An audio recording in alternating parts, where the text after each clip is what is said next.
Assalamualaikum warahmatullahi wabarakatuh. Selamat siang. Izin kami dari kelompok 1 akan membawakan presentasi untuk tes metode kami yang berjudul menyusun kasus video praktik pembelajaran IPS fase dari kelas 7 materi pokok potensi sumber daya alam hutan tahun 2023 dan nilai dan norma tahun 2024. Sebelumnya perkenalkan, saya Antoni Fabris orang sebagai moderator dengan teman saya. Saya secara jurusan pendidikan. Adapun latar belakang dari tes metode kami adalah dalam upaya meningkatkan kualitas pendidikan, khususnya dalam mata pelajaran ilmu pengetahuan sosial, berbagai inovasi pembelajaran terus dikembangkan. IPS memegang peranan krusial dalam membentuk pemahaman siswa tentang lingkungan sosial, budaya, dan ekonomi, serta nilai dan norma yang berlaku di masyarakat. Namun, seringkali pembelajaran IPS dianggap membosankan, terutama dalam materi nilai dan norma, yang padahal merupakan fondasi penting bagi kehidupan sosial. Nah, adapun rumusan masalah dalam tes metode kami adalah yang pertama, apa saja kasus-kasus dari kedua video pembelajaran tersebut. Yang kedua, bagaimana cara mengoptimalkan kemampuan guru dalam menyelesaikan kasus-kasus permasalahan tersebut. Selanjutnya untuk kajian pustaka akan dijelaskan oleh saudari Maria. Kepada Maria ini silakan.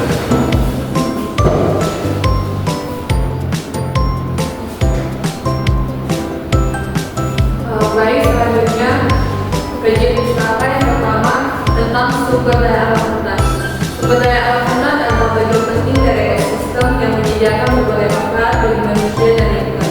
Hutan didefinisikan sebagai asosiasi masyarakat, tumbuhan dan hewan yang didominasi oleh jenis pepohonan yang membentuk iklim mikro dan koordinasi ekologi tertentu. Selanjutnya ada model pembelajaran. Model pembelajaran adalah suatu kerangka kegiatan yang dapat memberikan gambaran secara sistematis dalam melaksanakan pembelajaran dan membantu peserta didik serta pendidik untuk mencapai tujuan dari suatu pembelajaran yang diinginkan. Materi selanjutnya tentang problem based learning atau PBL. PBL merupakan model pembelajaran yang dalam prosesnya peserta didik dihadapkan ke dalam suatu permasalahan nyata yang pernah dialami oleh peserta didik. Widya Skoro pada tahun 2018 berpendapat bahwa model pembelajaran berbasis masalah merupakan proses belajar mengajar yang menyuguhkan masalah kontekstual sehingga peserta didik terangsang untuk belajar. Selanjutnya, program pendidikan profesi guru atau PPG.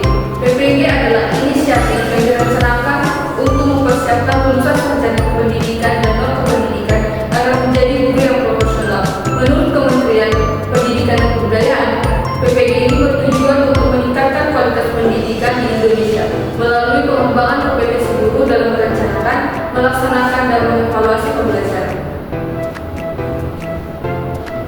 Selanjutnya ada penelitian relevan.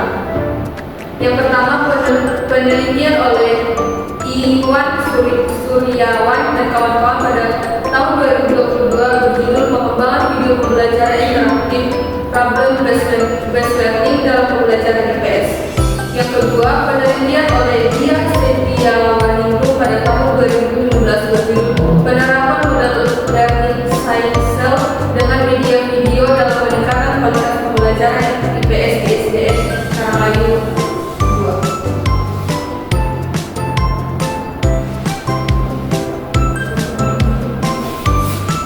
Baik, selanjutnya untuk metode penelitian dari tes metode kami akan dijelaskan oleh saudari Karen. Kepada Karen dipersilakan. Baiklah, selanjutnya mengenai metode penelitian yang kami gunakan, yang pertama adalah lokasi penelitian. Penelitian ini berlokasi di Fakultas Ilmu Sosial Universitas Negeri Medan yang terletak di Jalan Beli Iskandar. Lokasi ini dipilih karena penggunaan studi literatur dan juga analisis video dari YouTube sebagai metode penelitian memerlukan lingkungan akademis yang kondusif di mana peneliti dapat dengan mudah mengakses berbagai referensi dan materi pembelajaran. Jadi penelitian ini kami lakukan bersama-sama secara kelompok di dalam kampus, dan di sini sumber yang kami gunakan dari video dari YouTube. Lalu populasi dan sampel. Populasi dalam penelitian ini adalah seluruh video pembelajaran IPS yang tersedia di YouTube yang relevan dengan topik penelitian. Namun karena keterbatasan sumber daya, penelitian ini memfokuskan pada video-video yang secara spesifik mendemonstrasikan praktik pembelajaran. Sementara untuk sampel dalam penelitian ini tergabung dari 2 video pembelajaran IPS yang dipilih berdasarkan kriteria tertentu. Video yang pertama yang kami ambil adalah video UKIN PPG IPS Daljak angkatan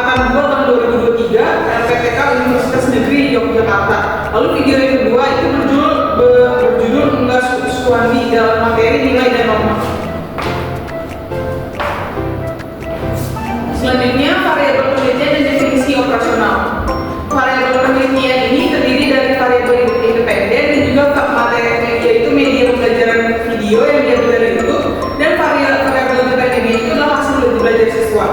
Nah, dari definisi operasionalnya, yang pertama adalah media pembelajaran video adalah konten audiovisual yang diunggah di platform YouTube dan digunakan sebagai alat untuk menyampaikan materi pembelajaran IPS. Lalu yang hasil belajar siswa adalah tingkat pemahaman dan pencapaian akademik siswa yang terpapak pada media pembelajaran video. Lalu teknik pengumpulan data yang kami gunakan terdiri dari dua. Yang pertama adalah studi literatur. Studi literatur ini bertujuan untuk memberikan dasar teori yang kuat dan memahami konteks serta perkembangan terbaru dalam penggunaan video sebagai media pembelajaran. Lalu juga analisis video. Dalam analisis video, peneliti akan menilai beberapa aspek termasuk konten materi yang disampaikan, metode pengajaran yang digunakan oleh guru, misalnya problem listening, interaksi antara guru dan siswa, serta dampak video terhadap pemahaman konsep siswa. Data yang diperoleh dari analisis ini akan digunakan untuk mengevaluasi efektivitas media video dalam meningkatkan hasil belajar siswa. Baik, selanjutnya untuk hasil dan pembahasan yang pertama pada kasus permasalahan video pembelajaran pertama akan dijelaskan oleh Karen. Baik, terima kasih pada moderator. Di sini hasil dan pembahasan dari video pertama. Pada video pertama, dalam pelajaran yang dilakukan oleh Sulastri, meskipun banyak aspek positif yang terlihat, terdapat beberapa permasalahan yang muncul. Salah satunya adalah kurangnya pemahaman mendalam di antara siswa yang memiliki latar belakang pengetahuan yang berbeda. Beberapa siswa mungkin memiliki kesulitan memahami konsep-konsep kompleks terkait dengan sumber daya alam, terutama jika mereka tidak memiliki pengetahuan dasar yang cukup terkait dengan materi ini. Kondisi ini dapat menyebabkan ketidakseimbangan dalam keterlibatan siswa selama diskusi kelompok, di mana siswa lebih cepat memahami materi mendominasi percakapan, sementara siswa lain yang masih berjuang untuk cepat memahami materi memahami konsep tersebut cenderung menjadi pasif. Akibatnya, ini tidak hanya menghambat proses pembelajaran individu, tetapi juga mengurangi dinamika diskusi sehingga beberapa siswa merasa terpinggirkan dan kurang memotivasi untuk berpartisipasi. Selanjutnya, mengenai analisis video. Analisis video pembelajaran. Dari video pembelajaran yang pertama yang ditampilkan oleh guru Sulastri yang seorang mahasiswi PPG dari Universitas Negeri Yogyakarta yang mengajar IPS tentang sumber daya alam, khususnya hutan. Dia menciptakan suasana belajar yang nyaman dengan memperkenalkan diri secara santun, mengajak siswa menjaga kebersihan kelas dan berdoa bersama. Selain menggunakan diagram dan juga diskusi, guru Sulastri juga menggunakan gambar untuk menjelaskan materi. Ibu guru Sulastri menekankan pentingnya memahami potensi sumber daya alam dan tanggung jawab menjaga kelestariannya. Ia juga menerapkan berbagai metode penilaian yang memberikan pretest untuk mengukur seberapa paham siswa tersebut. Lalu di akhir sesi, dia mengajak siswa merefleksikan pengalaman belajar mereka, menekankan kontribusi dalam pelestarian lingkungan. Secara keseluruhan, video ini menunjukkan pendekatan inovatif yang dilakukan oleh guru Sulastri yang mendorong keterlibatan siswa dan kesadaran akan isu lingkungan. Lalu yang ketiga, kesesuaian guru dalam mengajar. Dari video pertama tadi, Ibu Guru Sulastri dan video tersebut menunjukkan kesesuaian yang baik dalam mengajar materi IPS tentang sumber daya alam melalui penggunaan sumber daya belajar yang beragam seperti gambar, tayangan video, dan diskusi kelompok yang memperkaya pengalaman siswa tersebut dalam pembelajaran. Dia juga menerapkan pendekatan interaktif dan juga partisipatif yang mendorong kolaborasi antar siswa dan juga sesuai dengan prinsip IPS yang menekankan interaksi sosial. Lalu metode pembelajaran yang digunakannya adalah tanya jawab, diskusi kelompok, dan juga Ibu Guru Sulastri menggunakan kuis online yang efektif dalam mengukur pemahaman siswa dan mendorong pemikiran kritis. Di sini juga Ibu Sulastri berhasil mengaitkan unsur ekonomi, geografi, sosiologi dalam pembelajaran. Lalu selain mengaitkan beberapa unsur tadi, dalam pembelajaran ini juga menjelaskan dampak sumber daya alam terhadap ekonomi masyarakat, karakteristik masyarakat berdasarkan lokasi geografis. Secara keseluruhan, pendekatan Ibu Guru Sulastri tidak hanya mendidik, tetapi juga membangun kesadaran siswa akan menuntut mereka terhadap lingkungan dan juga masyarakat.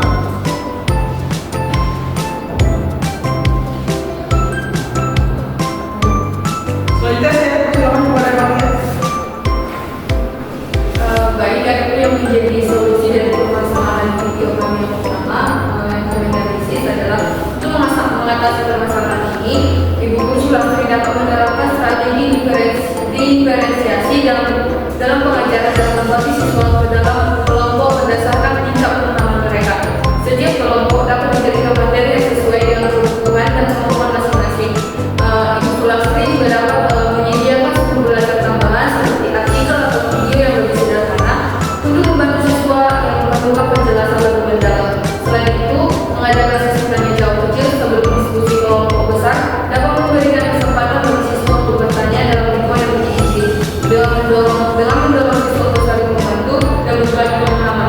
Pendekatan ini tentunya diharapkan dapat menciptakan suasana inklusif dan memberikan kesempatan yang sama bagi semua siswa untuk memahami materi dan berkontribusi aktif dalam diskusi.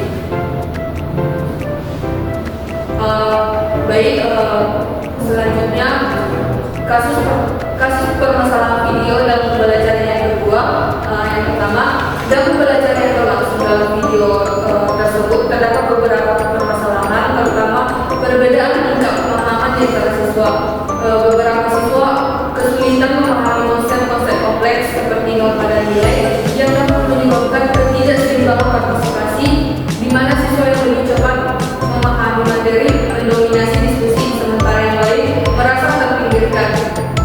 Selain itu, suasana interaktif telah diciptakan. Siswa yang lebih introvert atau kurang percaya diri cenderung pasif dan tidak berpartisipasi di dalam kelas.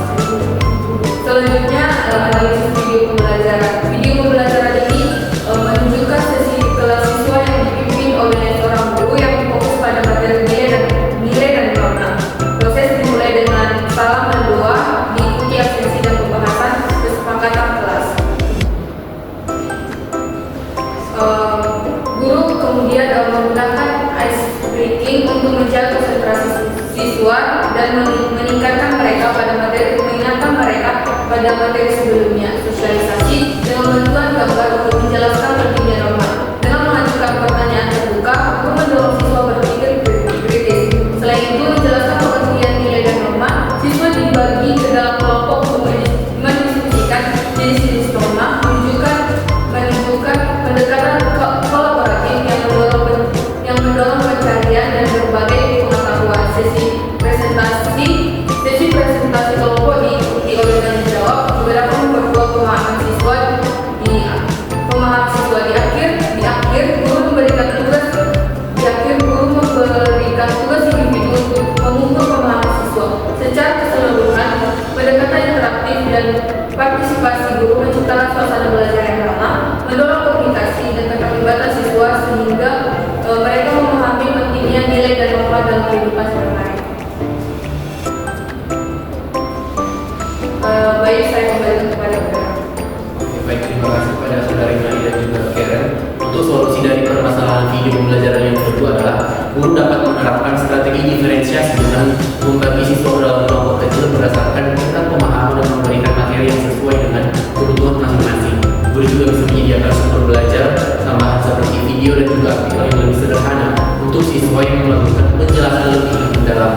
Nah, adapun metode yang dapat digunakan adalah seperti metode think pair share, di mana siswa berpikir sendiri sebelum berdiskusi dengan pasangan dan kemudian berbagi dengan kelompok yang lebih besar. Pendekatan ini diharapkan dapat mendorong semua siswa untuk berpartisipasi aktif, menciptakan lingkungan belajar yang lebih kolaboratif dan mendukung.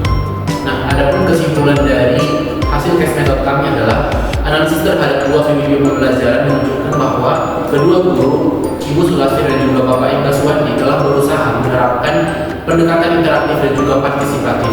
Namun menghadapi tantangan yang serupa, yaitu perbedaan tingkat pemahaman siswa dan kurangnya keterlibatan aktif dari beberapa siswa. Dalam video pertama tadi, Ibu Sulastri berhasil menciptakan suasana belajar yang positif dan dinamis melalui metode inovatif. Untuk sarannya, Ibu Sulastri menerapkan strategi diferensiasi dengan membagi siswa ke dalam kelompok berdasarkan pemahaman dan menyediakan sumber belajar tambahan. Untuk video yang kedua menunjukkan bahwa Bapak Eka Suwandi juga menerapkan pendekatan interaktif, tetapi beberapa siswa terlihat kurang aktif. Untuk sarannya, Bapak tersebut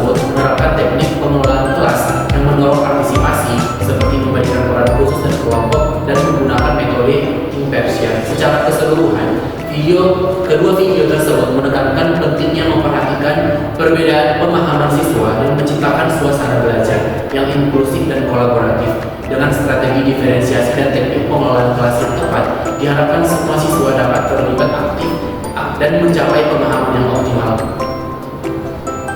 Demikian presentasi dari hasil tes metode kami. Apabila ada kesalahan dan tutur kata yang kurang berkenan di hati teman-teman dan juga ibu dosen pengampu, kami minta maaf. Kami akhirnya dengan mengucapkan wabillahi taufiq hidayah. Wassalamualaikum warahmatullahi wabarakatuh. Selamat siang.